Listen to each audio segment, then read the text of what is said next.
ओम नमः शिवाय. जय श्रीराम, जय बजरंगबली. मित्रांनो, आजचा हा व्हिडिओ केवळ एक कथा नाही. आज आपण जाणून घेणार आहोत शिवाचा अंश पृथ्वीवर कसा अवतरला, वायुदेवाचा पुत्र कसा जन्माला आला आणि रामभक्तीचा अमर आदर्श हनुमान या जगात कसा प्रकट झाला. अंजनीची कठोर तपस्या, महादेवांचे वरदान, वायुदेवाची भूमिका आणि त्या दिव्य क्षणाची कथा, ज्या दिव्य चैत्र पौर्णिमेला बजरंगबलीचा जन्म झाला. हा संपूर्ण प्रसंग आजच्या या व्हिडिओमध्ये आपण भावपूर्ण करण्यापूर्वी चॅनलवर कोणी नवीन असाल तर चॅनलला सबस्क्राईब करा, या व्हिडिओला लाईक करा आणि हा व्हिडिओ जास्तीत जास्त लोकांपर्यंत शेअर करा. आणि ही कथा तुम्हाला कशी वाटली तर कमेंटमध्ये सांगायला विसरू नका. कथा कथनातून अनुभवणार आहोत. व्हिडिओ शेवटपर्यंत नक्की पहा, कारण शेवटी हनुमान जन्मकथेतून मिळणारा एक अतिशय महत्त्वाचा जीवन संदेश मी तुमच्याशी शेअर करणार आहे. चला तर मग भक्तीने मन शांत करा आणि ऐकूया श्री हनुमान जन्माची दिव्य कथा. तर बांधवांनो, आज आपण जाणून घेणार आहोत श्री हनुमान जन्माची अद्भुत, दिव्य आणि भक्तीने परिपूर्ण कथा. ही केवळ एका वानराची जन्मकथा नाही, तर शिवाचा अंश, वायुदेवाचा पुत्र आणि रामभक्तीचा अमर आदर्श कसा जन्माला आला याची ही कथा आहे.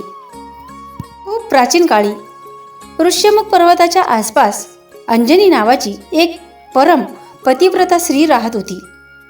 ती मागील जन्मी अप्सरा होती असे काही पुराणामध्ये सांगितले जाते. एका ऋषींच्या शापामुळे तिला पृथ्वीवर जन्म घ्यावा लागला. अंजनीचे पती होते केसरी. ते पराक्रमी, धर्मनिष्ठ आणि तेजस्वी वानरराज होते. अंजनी आणि केसरी यांना अपत्य नव्हते, परंतु अंजनीचे मन मातृत्वासाठी तळमळत होते. ती रोज भगवान शंकराची मनोभावे पूजा करायची. तिने ठरवले, माझ्या पोटी जर पुत्र जन्माला येणार असेल तर तो ईश्वराचा अंश असावा, धर्माचा रक्षक असावा आणि भक्तीचा आदर्श असावा. मग अंजनीने कठोर तपश्चर्या सुरू केली. ती अन्न पाणी सोडून केवळ फल आहारावर राहून भगवान शंकराचे ध्यान करू लागली.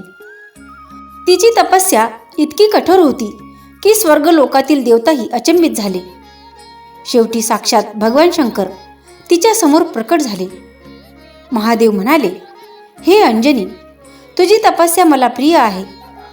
तुला काय वर मागायचा तो माग. अंजनी नम्रपणे म्हणाली, हे महादेव, मला असा पुत्र द्या जो आपल्या अंशातून जन्म घेईल, तो पराक्रमी असेल आणि जो पुढे जाऊन श्रीरामाचा परमभक्त बनेल. त्यावर महादेवांनी मंद स्मित हास्य करत म्हणाले, तुझी इच्छा लवकरच पूर्ण होईल. माझाच एक अंश तुझ्या पोटी जन्म घेईल. परंतु येथे एक दिव्य योजना होती. त्याच काळात अयोध्येत राजा दशरथ पुत्र प्राप्तीसाठी पुत्रेष्ठी यज्ञ करत होते. यज्ञातून खीर प्रकट झाली, जी राणी कौशल्या, कैकेयी आणि सुमित्रा यांना देण्यात आली. त्या खिरीचा एक अंश घारीने उचलून डोंगरावर, जिथे अंजना तपश्चर्या करत होती त्या ठिकाणी नेऊन टाकला आणि तिला सांगितले, हे अंजनी, ही दिव्य खीर ग्रहण कर. तुझ्या पोटी अद्भुत तेजस्वी पुत्र जन्म घेईल. कालांतराने चैत्र शुद्ध पौर्णिमेच्या दिवशी अंजनीच्या पोटी एक तेजस्वी बालक जन्माला आला. जन्मतःच त्या बालकाच्या शरीरातून दैवी तेज प्रकट होत होते. आकाशात देवतांनी पुष्पवृष्टी केली, गंधर्वांनी गान केले आणि ऋषींनी आशीर्वाद दिले. त्या बालकाचे नाव ठेवण्यात आले हनुमान. तो होता शिवाचा अंश, वायुदेवाचा पुत्र आणि भविष्यातील रामभक्त. बाल हनुमान अत्यंत चंचल होता. एके दिवशी सकाळी उगवणाऱ्या सूर्याकडे पाहून त्याला वाटले, हे तर मोठे लाल फळ आहे. क्षणाचाही विलंब न करता हनुमान उडाला आणि सूर्याला गिळण्यासाठी धावला. संपूर्ण विश्व हादरले. इंद्रदेवाने वज्र फेकले. ते वज्र हनुमानाच्या हनुवटीवर लागले. त्यामुळे वायुदेव क्रोधित झाले आणि त्यांनी वायूचा प्रवाह थांबवला. सृष्टी अडचणीत आली. तेव्हा सर्व देवांनी हनुमानाला अमरत्व, अतुल्य बल, अजरामर आयुष्य असे अनेक वरदान दिले.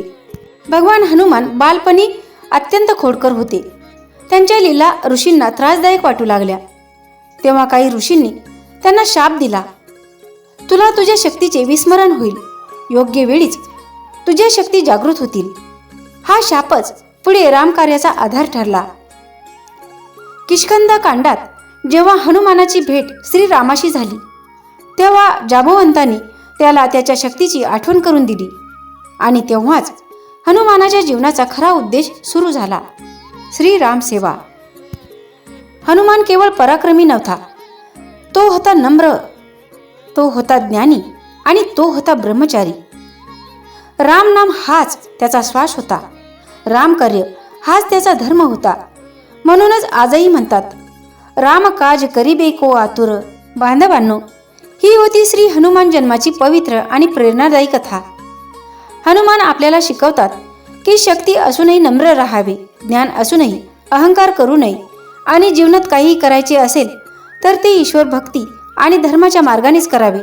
आजही जिथे राम नाम आहे हनुमान नक्कीच असतो. जर ही कथा ऐकताना तुमच्या मनात भक्ती, श्रद्धा किंवा शांतता वाटली असेल तर खाली कमेंटमध्ये जय हनुमान नक्की लिहा. व्हिडिओ आवडला असेल तर लाईक करा, शेअर करा आणि अशाच भक्तिमय कथासाठी चॅनलला सबस्क्राईब करा. पुन्हा भेटूया अशाच एका दिव्य कथेसह. तोपर्यंत राम नाम जपा, हनुमानावर विश्वास ठेवा आणि जीवनात सदैव धर्माच्या मार्गावर चालत रहा. जय श्रीराम, जय बजरंगबली.